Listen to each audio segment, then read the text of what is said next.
Assalamualaikum warahmatullahi wabarakatuh. Waalaikumsalam warahmatullahi wabarakatuh. Bismillahirrahmanirrahim. Alhamdulillahi rabbil alamin. Wassalatu wassalamu ala ashrafil anbiya'i wal mursalin. إمام المتقين سيد الغر المحجلين وعلى آله وأصحابه المجاهدين الطاهرين أما بعد. Saudara-saudara kaum muslimin rahimakumullah. Seorang muslim adalah seorang yang berpandangan luas, berjiwa lapang. Maksudnya apa? Tujuan jangka pendek dan jangka panjang ini harus dia raih kedua-duanya.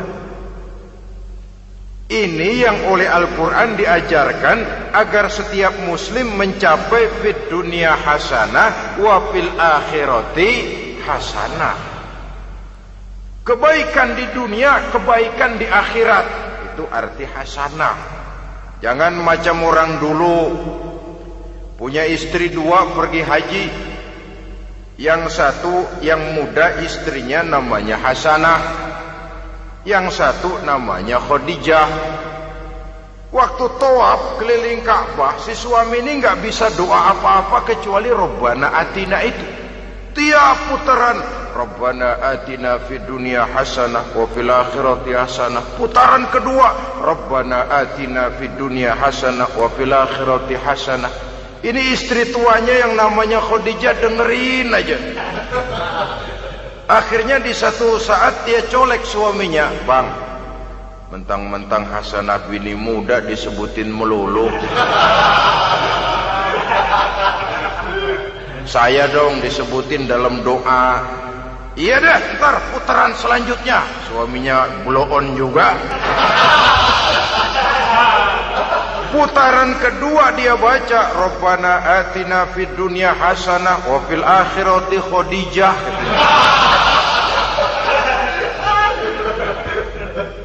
Saudara-saudara, itu makna refleksi daripada doa tadi itu, doa sapu jagat. Kita ingin fid dunya hasanah wa fil akhirati hasanah. Tujuan jangka pendek dunia tercapai, tujuan jangka panjang akhirat dan ridho Allah juga tergapai. Oleh sebab itu Al-Quran menjelaskan, "Wabtaghi fima atakallahu ad-daral akhirah, wa la tansa nasibaka minad dunya." Dengan karunia yang diberikan Allah kepadamu, carilah bahagia akhirat. Wala tansa nasibaka minad dunya, tetapi jangan lupakan bagianmu dalam kehidupan di dunia ini. Cari akhirat, utamakan akhirat dengan tidak usah melupakan jatahmu di dunia. Kenapa saya katakan seorang muslim berjiwa besar? Sebab andai kata dia gagal mencapai tujuan jangka pendek, andai kata dia gagal di dunia, dan dia oleh Islam diajarkan jangan sampai gagal. Tapi andai kata dia gagal, dia masih punya tujuan jangka panjang, akhirat dan ridho Allah. Dia masih bisa menghibur diri, biarlah di dunia kita sederhana, bahkan biarlah susah di dunia, asal di akhirat kita bahagia. Orang yang tidak punya pandangan hidup semacam ini, surgalah dunia ini, segalanya telah tertumpu di sini. Bila umurnya selesai, ajalnya datang, selesai sudah, surganya sampai di situ, dan dia tidak punya pengharapan lain di belakang itu.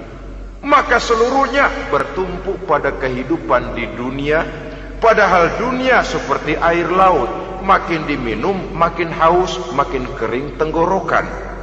Dunia yang diperturutkan menyeret manusia ke dalam lingkaran setan, terjebak dalam sifat yang namanya tamak bin rakus alias serakah.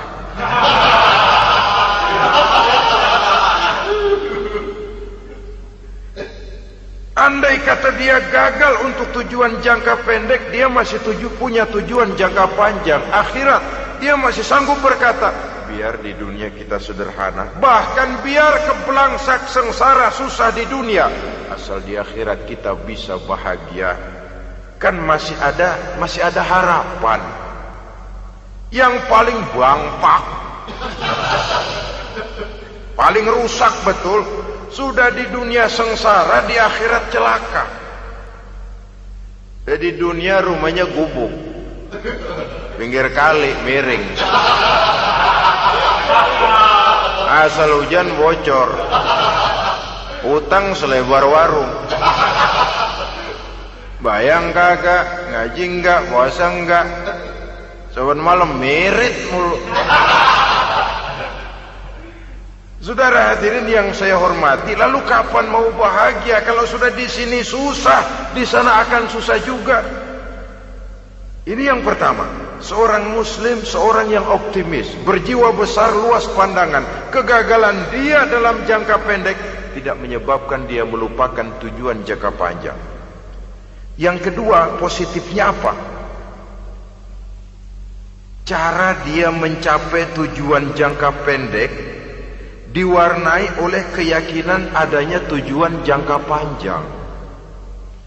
Dia memang benar cari harta, tapi karena dia yakin ada akhirat, Allah ridho apa tidak? Ini positifnya. Saya memang cari duit, tapi dengan cara ini Allah ridho apa tidak? Saya memang ingin berpakaian yang rapi, tapi dengan tidak menutup aurat begini, Allah ridho atau tidak? Saya memang bergaul menghormati teman, tapi terjebak dalam minuman keras karena menghormati teman, Allah ridho apa tidak? Ini orang yang punya tujuan jangka panjang. Segalanya diberikan bingkai dengan pertanyaan, Allah ridho atau tidak? Keyakinannya terhadap tujuan jangka panjang mewarnai gaya hidupnya di dunia ini, mencapai tujuan jangka pendek tadi. Mau minum, Allah ridho apa enggak ini? Mau makan, yang saya makan Allah ridho apa enggak ini? Pendeknya apapun yang mau dia kerjakan, karena dia punya keyakinan tujuan jangka panjang, dia selalu menimbang terhadap ridho Allah tadi. Jadi tanpa prestasi ibadah, kita nol besar dalam pandangan Allah. Ini nilai manusia yang hakiki di sini. Ini makna inna akramakum indallahi atqakum. Di akhirat nanti kan tidak pernah akan disidang, kamu pendidikan setinggi apa? Tidak. Gelarmu berapa renteng? Profesor, doktor? Tidak. Akhirat hanya menyidang, kau sholat atau tidak, kau puasa atau tidak, kau zakat atau tidak. Diberikan kamu harta yang banyak, dari mana kau dapat, kemana kau belanjakan. Prestasi ibadah itu yang ditanya. Setinggi apa pendidikan, sebanyak apa pengalaman, no problem, tidak jadi masalah di akhirat itu. Prestasi ibadah itu yang akan kita persembahkan di hadapan Allah. Itu makna inna akramakum indallahi atqakum. Kerbau dinilai dari dagingnya, makin gemuk makin mahal harganya. Tapi ada perkutut lebih mahal dari kerbau. Perkutut itu mahalan mentahnya loh daripada matangnya. Karena harga perkutut pada suaranya. Lalu di mana harga manusia yang paling gemuk? Tidak. Suaranya, oh kalau manusia dinilai dari suaranya, barangkali Madonna nomor awal masuk surga. Hanyalah dengan prestasi ibadah kita bisa mencapai tujuan jangka panjang, akhirat dan ridho Allah. Nah, baiklah ya. Kalau sudah jelas bahwa kita punya dua tujuan jangka hidup, jangka pendek dan jangka panjang, bagaimana Islam mengajarkan kita meraih dua ini? Pada prinsipnya Islam mengajarkan sistem keseimbangan. Dalam berbagai aspek kehidupan, keseimbangan ini nampak dengan nyata diajarkan oleh agama kita. Seperti ayat yang saya bacakan tadi. Dengan karunia yang diberikan Allah kepadamu, cari negeri akhirat, tapi jangan lupakan bagianmu di dunia ini. Dalam bentuk yang lebih nyata, bekerjalah untuk duniamu seolah kau akan hidup buat selamanya, tapi bekerjalah buat akhiratmu seolah kau akan mati besok. Manifestasinya dalam kehidupan, misalnya orang kaya diperintah membantu yang miskin, tapi orang miskin dianjurkan berusaha. Jangan mengandalkan hidup kepada yang kaya, seimbang. Kamu kaya, betul Pak, bantu yang miskin. Kamu miskin, iya Pak, berusaha, seimbang. Tuan rumah diwajibkan menghormati tamu, tamu diwajibkan tahu diri, seimbang. Jadi bagaimana kalau sudah kita bekerja di sawah, di ladang, di pasar, di kantor, anggap kita akan hidup selamanya agar timbul gairah kerja. Tapi kalau sudah sholat, anggap kita akan mati besok supaya timbul khusyuknya. Nah, titik tekannya di mana? Stresnya itu.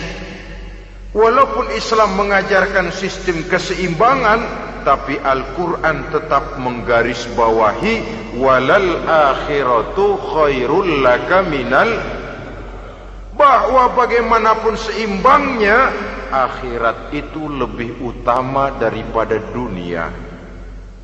Bagaimana implementasinya? Kata orang-orang tua, kalau kita menanam padi, rumput pasti tumbuh, tapi nanam rumput jangan mimpi tumbuh padi. Maksudnya apa? Kalau satu perbuatan kita niatkan karena Allah, dunianya pasti ikut. Tapi kalau satu perbuatan diniatkan karena dunia semata-mata, akhirat akan hilang. Sebab itu, biasakanlah berbuat sesuatu baik untuk tujuan jangka pendek, lebih-lebih untuk tujuan jangka panjang, dengan motif lillahi ta'ala. Jadi saya ulangi, satu perbuatan kalau sudah diniatkan karena Allah, dunia biasanya ikut. Tapi kalau diniatkan karena dunia semata-mata, akhirat akan luput. Padahal itu titik tekannya, walal akhiratu khairul laka minal ula.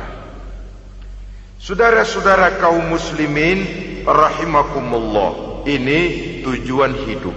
Jadi landasan tempat kita bertolak sudah jelas, pantai yang akan kita tuju dalam kehidupan ini juga sudah nyata. Kita ingin mencapai apa yang dinamakan fid dunya hasanah wa fil akhirati hasanah. Untuk itu perlu ada keseimbangan, tetapi titik tekannya tetap akhirat lebih utama daripada kehidupan dunia ini. Sekarang kalau sudah ada dasar hidup, sudah ada tujuan yang akan kita capai, tentu harus ada alat untuk mencapainya. Semuanya perlu sarana.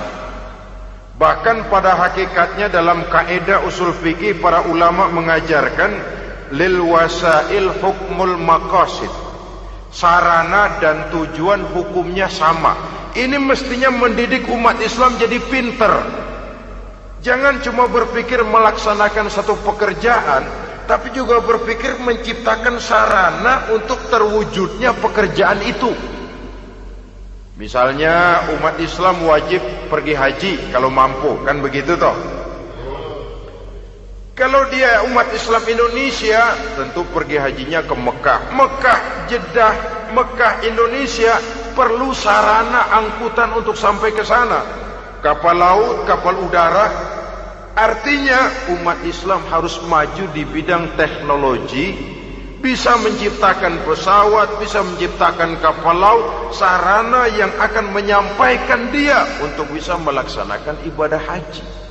Selama ini kita bertumpu kepada pemikiran, pokoknya kan yang penting gue pergi haji pakai apa kayak gue punya duit. Dari segi pribadi memang barangkali begitu. Tapi sebagai umat yang harus mencapai kemajuan, apabila diperintahkan melaksanakan sesuatu, kita pun hakikatnya dituntut menciptakan sarana untuk menunjang pelaksanaan sesuatu itu sendiri. Agama mengajarkan an-nazafatu minal iman, kebersihan sebagian daripada iman. Siapa yang menciptakan mesin cuci, sabun-sabun kelas, deterjen, rinso dan lain sebagainya? Siapa yang menciptakan air condition, pembersih ruangan? Kita hanya berpikir pokoknya kan bersih, mau pakai apa kek. Kita jarang yang berpikir kepada pewujudan teknologi modern untuk menerjemahkan hadis itu. Syukurlah belakangan ini sudah muncul teknokrat muslim yang dijiwai oleh semangat Al-Quran, membuka tabir rahasia konsepsi Islam di lapangan teknologi modern, yang makin lama makin menunjukkan tuntutan kebutuhan daripada umat itu sendiri. Dengan demikian, apabila ada tujuan hidup, kita memerlukan alat untuk mencapai tujuan tadi. Supaya tujuan fid dunya hasanah wa fil akhirati hasanah tercapai, apa alat yang harus kita pakai? Kita lihat surah At-Taubah ayat 111 memberikan jawaban. Innallaha ashtara minal mu'minina anfusahum wa amwalahum bi anna lahumul jannah. Sesungguhnya Allah telah membeli dari orang-orang beriman diri mereka, harta mereka, bahwa sesungguhnya bagi mereka adalah surga. Coba kita simak ayat ini sejenak, akan nampak dengan jelas bahwa ayat ini hakikatnya merupakan satu transaksi yang nyata benar antara kita dengan Allah. Transaksi jual beli sudah terjadi, dan itu langsung dengan Allah. Tertuang dalam pernyataan Quran. Pembeli Allah, penjual kita orang-orang beriman. Dagangannya adalah anfus dan amwal, harganya adalah surga. Itu sudah tanda tangan pernyataan kita siap jual beli ya Allah. Apalagi baiat kita apa? Inna solati wa nusuki wa mahyaya wa mamati lillahi rabbil alamin. Solatku, ibadahku, hidup dan matiku cuma untuk Allah Tuhan seru sekalian alam. Minimalnya 5 kali sehari semalam baiat ini kita ulang dan kita ulang. Kenapa lalu kita tidak konsekuen? Dalam konteksnya dengan persoalan, maka alat hidup kita itu ada 2. Pertama, anfus. Ini bentuk mufrad dari jamaknya, bentuk jamak dari mufrad nafsun. Biasa diterjemahkan dengan diri. Yang dimaksud dengan diri adalah kepribadian. Yang dimaksud dengan kepribadian ialah kekayaan yang kita miliki dalam kepribadian kita. Artinya bisa tenaga, pikiran, konsep, gagasan, wewenang, ide, pangkat, jabatan, kemampuan, keahlian, skill, itu semuanya masuk ke dalam anfus, diri. Sedangkan amwal bentuk jamak dari mufrad malun, biasa diterjemahkan dengan harta. Pengertian di sini ialah seluruh bentuk-bentuk materi yang berada di bawah kekuasaan kita. Bisa rumah, bisa uang, bisa tanah, bisa kebun, bisa pabrik, bisa peternakan. Itu semuanya amwal. Nah, baik anfus maupun amwal, diri, tenaga ke, pikiran ke, harta ke, pangkat ke, jabatan ke, wewenang ke, keahlian ke, untuk tujuan jangka pendek harus jadi rahmah bagi lingkungan. Untuk tujuan jangka panjang harus menunjang jalan menuju ridho Allah. Jadi kalau pangkat kita menjauhkan kita dari ridho Allah, itu bukan nikmat tuh, azab. Punya pangkat bukan melakukan kebaikan, malah melakukan kejahatan, setidak-tidaknya berdiri di belakang kejahatan, melindungi perbuatan-perbuatan munkar. Dalam kelas kakap melindungi korupsi, dalam kelas teri jadi backing tukang koprok. Umpamanya itu sudah menyalahi. Alat tidak digunakan untuk mencapai tujuan, itu untuk tujuan jangka pendek. Lalu amwal, harta, uang, tanah, rumah, kebun, untuk tujuan jangka pendek harus menjadi rahmah bagi lingkungan. Sedang untuk tujuan jangka panjang, baik diri maupun harta harus menunjang jalan menuju ridho Allah, harus meningkatkan prestasi ibadah kita kepada Allah Subhanahu wa ta'ala. Malah yang namanya amwal ini tanggung jawabnya lebih berat loh, saudara. Kalau saudara diberikan ilmu, sidang akhirat cuma satu. Ilmumu kau amalkan untuk apa? Saudara diberikan umur panjang, pengadilan akhirat cuma bertanya satu, umurmu kau habiskan di mana? Tapi saudara diberikan harta, pertanyaan akhirat dua, hartamu kau dapat dari mana? Kau belanjakan kemana? Dari mananya dan kemananya ditanya, depan belakang. Wah, kadang-kadang kan ada orang hartanya didapat dari jalan yang halal, dibelanjakan di jalan haram. Kerja peras keringat banting tulang setengah mati, begitu dapat duit beli buntutan, muter-muter kertas cari kode. Didapat dari jalan halal, dibelanjakan di jalan haram. Atau didapat dari cara yang haram, dibelanjakan di jalan yang baik. Menang judi, nyumbang pesantren. Nabi mengajarkan innallaha thayyibun la yaqbalu illa thayyib. Allah itu baik dan hanya menerima yang baik-baik saja. Tidak bisa mencuci kain dengan air najis. Kain akan tetap kotor. Saudara-saudara kaum muslimin rahimakumullah. Oleh karenanya masalahnya terpulang kepada kita, pandai-pandailah membagi orientasi. Suatu saat tenggelam kita dalam kesibukan dunia dan seluruh isinya untuk mencapai tujuan jangka pendek. Lain saat tenggelam kita memfanakan diri untuk mencapai tujuan jangka panjang, akhirat dan ridho Allah. Karena kehidupan ini bukan berjalan tanpa batas. Umur ini bukan satu karunia tanpa pertanggungan jawab. Satu saat setuju atau tidak, rela atau terpaksa, kita akan sampai kepada garis finish daripada perjalanan kehidupan dunia ini, yang memang merupakan satu perjalanan panjang, a walking tall. Kata orang Kulon, a walking tall, satu jalan yang demikian jauhnya. Entoh kita akan sampai ke garis finish. Bila datang ajal, senja kehidupan datang, malam menyelimuti.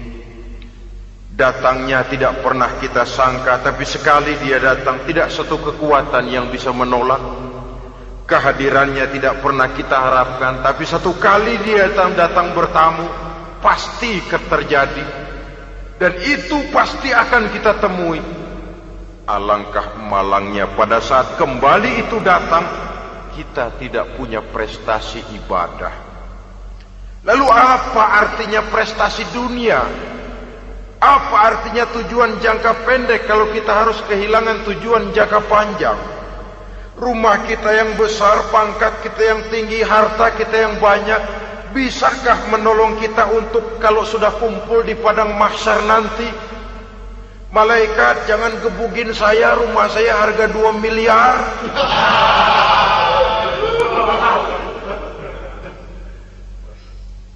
Sudahlah, malaikat damai saja, itu Rolls Royce saya. Pakai saja malaikat, pakai. Kata malaikat, gue budak, gue nggak butuh gituan. Hanya prestasi ibadah yang bisa menyelamatkan kita pada kondisi semacam itu. Jadi oleh karena itu saudara-saudara, biar di dunia ini rumah kita besar, mobil bagus, uang banyak, pabrik ada, usaha lancar, asal di akhirat masuk surga aja. Gak apa-apa. Daripada di dunia sengsara, di akhirat neraka, senangnya kapan? Sudah di sini sengsara, di sana keblangsak. Itu yang orang-orang tua bilang lacur kuda namanya. Pelan dipecut, kenceng digentak, setengah mati, serba salah. Kuda kalau bisa ngomong, gue setengah mati, serba salah. Pelan dipecut, kekencengan ditarik, itu yang namanya lacur kuda begitu. Serba salah posisinya. Untuk itu pandai-pandailah membagi orientasi supaya tercapai tujuan ideal ini, fid dunya hasanah wa fil akhirati hasanah. Ini tentang tujuan hidup. Nah, untuk mencapai tujuan ini kita tidak berjalan sendiri. Kita perlu teman hidup.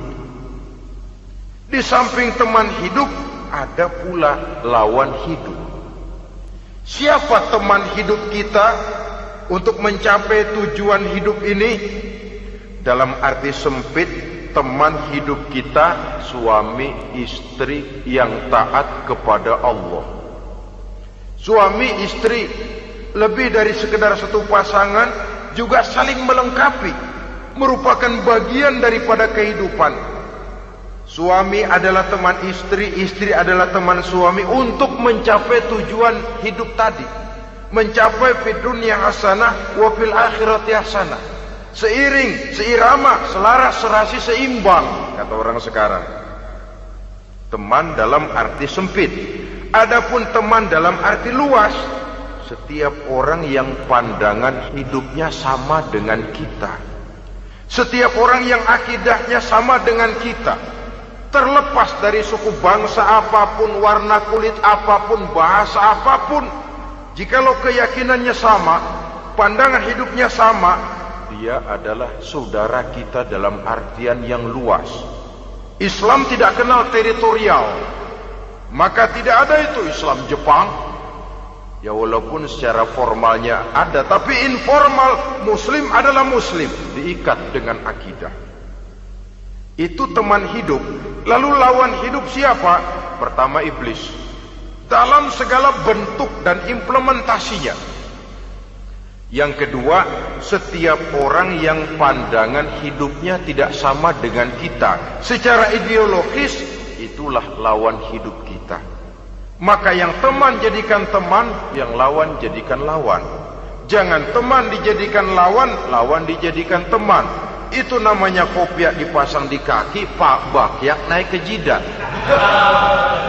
Wajar kalau kepala lalu jadi benjol. Salah milih teman, salah cari lawan. Salah milih teman, salah cari lawan. Akibatnya kita yang akan susah di kemudian hari nanti. Saudara-saudara kaum muslimin rahimakumullah, oleh karenanya pandai-pandailah dalam hidup ini. Yang teman jadikan teman, yang lawan jadikan lawan. Kalau lawan kita jadikan teman, sementara teman kita jadikan lawan, dan itu yang banyak terjadi dalam praktek kehidupan, kita tidak akan bisa mencapai tujuan karena akan tertarung di kaki sendiri. Nah, ini sajalah yang kita bicarakan pada pertemuan kali ini. Mudah-mudahan ada manfaatnya. Terima kasih atas segala perhatian. Mohon maaf atas segala kekurangan. Usikum wa nafsi bitaqwallah. Wassalamualaikum warahmatullahi wabarakatuh.